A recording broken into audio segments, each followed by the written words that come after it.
Hey, ma'am. Hi. How you doing today? All right, where you headed? I'm just driving my car. Just driving your car? Mm-hmm. Just in this specific area, just driving around aimlessly? What did I do? I'd just like to know where you're going, ma'am. And I want to know what I did wrong. This is called a pretextual stop, right? You don't have to have done anything wrong. This is a high crime neighborhood, right? There's a lot of drug runners coming through here, so I stop cars to see if there's anything suspicious. Okay, well, what do you need from me?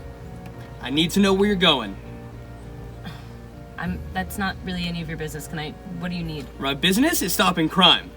I'm not a criminal, so. Great, then just let me know where you're going. That's perfect then.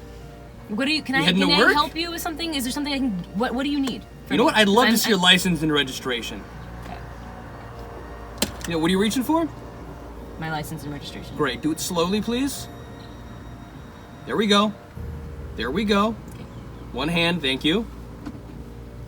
Can I get it? Yes. Thanks. Please do. One hand, ma'am, one hand! Okay. There we go. Is that hard? Just use I don't know one why hand. you're yelling at me right now. I don't need to be yelled at right now. I have places to go too, so You could have let me know where you're I can't going, even turn and on- we could have been done by now. You know? You could have just said that. No suspicion. Would have let you off. You had to be argumentative. One hand, reach in. Cut. We got it. We got it. Cut.